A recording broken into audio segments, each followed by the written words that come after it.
in you, in you, in you, in you, in you, with all the different variations. It plays games.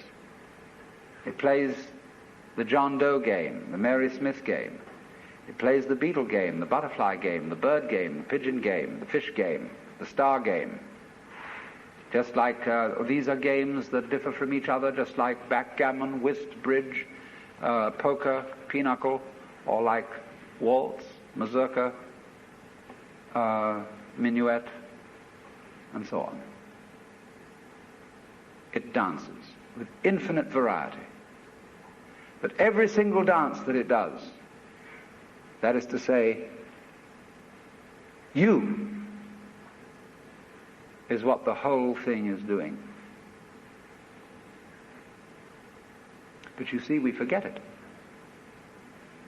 We don't know. We've been brought up in a special way so that we are unaware of the connection, unaware that each one of us is the works, playing it this way for a while. And so we have been taught to dread death, as if that were the end of the show. It won't happen anymore. And therefore to be afraid of all the things that might bring about death, pain, sickness, suffering. And if you don't know, you see, if you're not really vividly aware of the fact that you are basically the works, you have no real joy in life. You're just a bundle of anxiety mixed up with guilt. Because you see, when we bring children into the world, we play awful games with them. Instead of saying, "How do you do? Welcome to the human race. Now, my dear, we are playing some very complicated games. And these are the rules of the game we're playing. I want you to understand them, and then you learn them, and then when you get a little bit older, you may be able to think up some better rules." Instead of being quite direct with our children, instead we say, "You're here on probation, you understand that? And maybe when you grow up a bit, you'll be acceptable. But until then, you should be seen and not heard.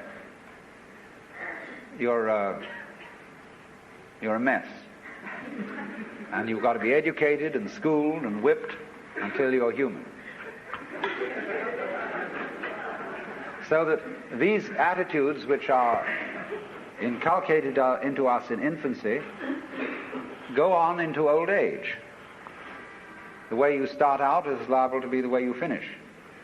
So people going around fundamentally feeling that they don't belong.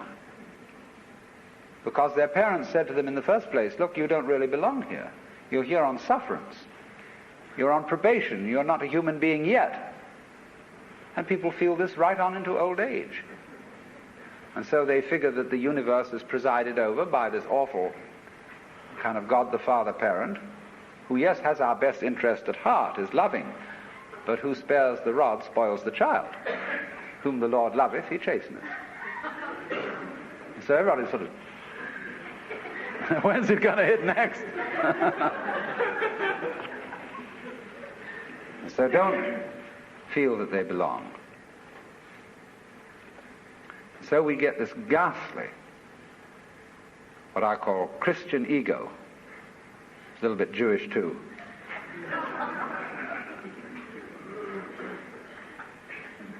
Who really feels that he's homeless, he's an orphan. Even the Christians say we are sons of God by adoption and grace. Not real sons, but by adoption and grace and sufferance. And so comes this sensation, you see. So characteristic of Western man and indeed of all highly civilized people. Of being a stranger in the earth. A momentary flash of consciousness between two eternal blacknesses. And therefore, in constant contentiousness with everything around you. Not only with other people, but with the earth, with the waters, and the symbol of it all in our culture is the bulldozer.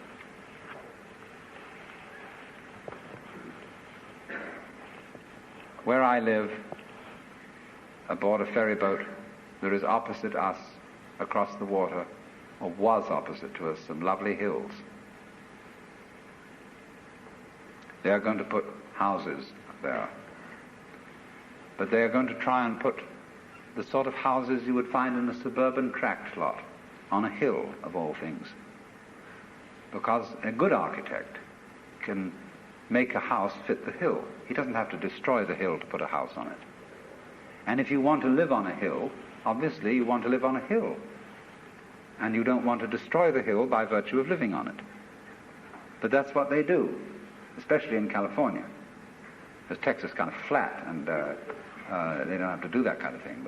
But in California, where we've got lots of hills, they always scrape the tops off them till they're perfectly flat. Then they put houses on, and then they scrape them off in terraces all the way down. They upset the ecology of the hill, and eventually all the houses fall down. And so what? But by that time the payments have been made. But that's because the builder doesn't feel that the external world is his own body. It is. The external world is your own body extended. So he, instead of going up to the hill and saying, "Good afternoon, I very much want to live here, and I would like to know what kind of house you would like to have built on you." An intelligent architect always does that. Instead of that, he has a prejudice about what kind of a house is a house.